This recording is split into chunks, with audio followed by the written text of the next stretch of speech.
striking Iran? You said you were going to attack. Did you have planes in the air? I was an hour away. We were all set to go. Mojtaba vows to strike first and checkmate Trump as war drums beat louder across the Gulf.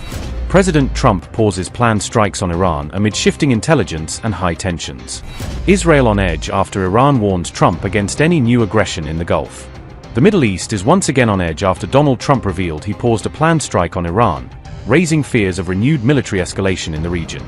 Trump reportedly convened his top national security officials to discuss military options against Iran amid rising tensions between Washington and Tehran. According to reports, several U.S. officials believed Trump was preparing to approve military action during the high-level White House meeting. But instead of authorizing strikes reportedly planned for May 19th, the White House suddenly announced a pause in military action. Reports say Arab leaders warned Washington that Iran could retaliate by targeting oil facilities and critical infrastructure across the Gulf region. Meanwhile, Tehran claims Trump backed away from military action because the U.S. fears a massive Iranian response if another conflict breaks out. Senior Iranian lawmaker Ibrahim Azizi has dismissed renewed military threats issued by Donald Trump against Iran. In a post on X, Azizi said Trump only understands the language of power as tensions between Washington and Tehran continue to rise. Azizi also claimed reports about Trump backing away from a planned strike prove that Washington fears a massive Iranian military response. Ibrahim Azizi said, and I quote, "Trump's hesitation is rooted in one reality. He knows any move against Iran means facing a decisive military response and a unified nation. He obviously does not care about the mediation of the Persian Gulf state heads. Power is the only language he understands." Unquote. The Iranian lawmaker rejected claims that Gulf Arab leaders convinced Donald Trump to pause military action against Iran. According to Ibrahim Azizi, Trump stepped back solely because Washington fears a massive Iranian military response. The remarks came after Trump claimed countries like Qatar urged him to give diplomacy with Iran more time. How close were you to striking Iran? You said you were going to attack. Did you have planes in the air? I was an hour away. We were all set to go. You're talking about yesterday. Yes. We were going to be striking it would have been happening right now. Yeah, it was all done. The boats, the ships are all loaded. They're loaded to the brim. And we were all set to start. They said that they feel they've had for the first time in almost 47 years. You know, Iran's been the bully of the Middle East for 47 years. I mean, literally the bully of the Middle East. And they're nasty, very dangerous. They wanted a nuclear weapon. Had I not terminated Barack Hussein Obama's Iran nuclear deal, had I not terminated it, see, that's the win.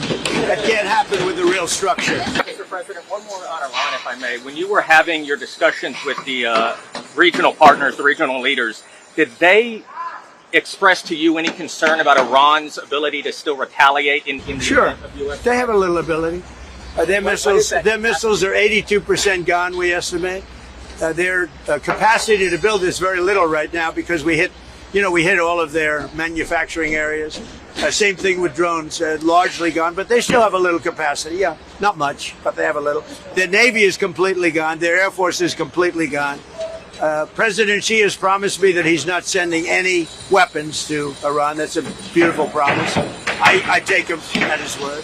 I appreciated it. We had an amazing time in China. Look, we got along very well before this, but President Xi and I had really an amazing time. I think he'd say the same thing, but he promised that he's not sending any weapons. And, if you think about it, he gets 40% of his oil. He's not sending oil boats in, tankers in with 20 destroyers alongside of it. No, he wants it. He does want it open, like me. I want it open, and we'll get it open. But Iran has used the Straits as a military weapon for 47 years, really much more than that. And that's not their strait. That's international waterways. That's not for them to do. And look, they've learned their lesson. If I left today, it would take them 25 years to rebuild.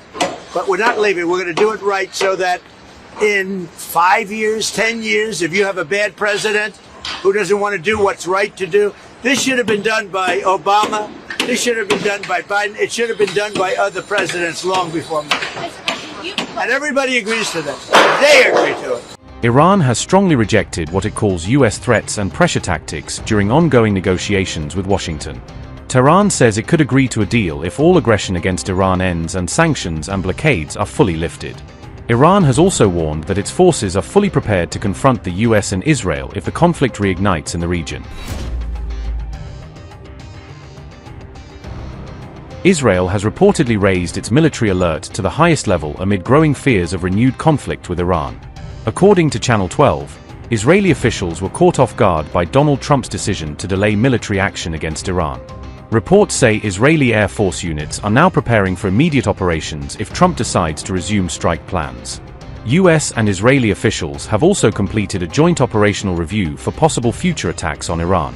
Military planners are reportedly focused on ensuring air superiority in the event of another major regional conflict.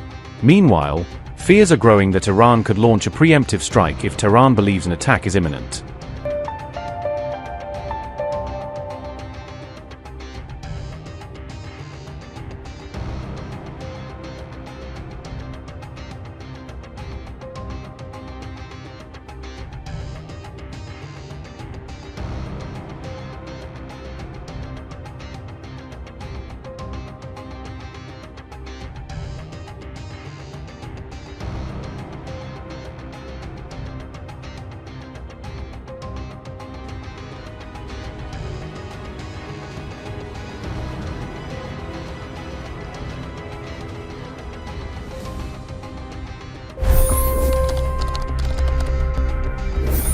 $25 crore गरीब गरीबी को परास्त करके बाहर निकले।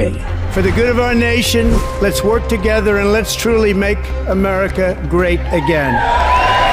The fastest news breaks. Requested PM saying that look, you will have to speak to Putin and to Zelensky.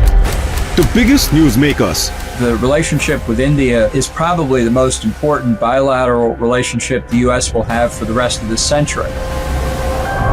The capital delivered quite an election result today. Expert analysis. The million-dollar question today is how to stop this dance of death. Ground reports. I'm standing at the crossroad of the Kumbh Mela. Behind me are more than 100 entry guards. Long-form interviews. Exclusionary politics is reflected in Manipur case as well. You don't bother because this is a small state.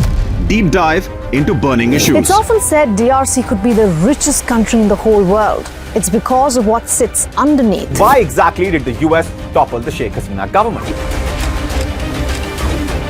HT videos. We don't just break news, we break it down.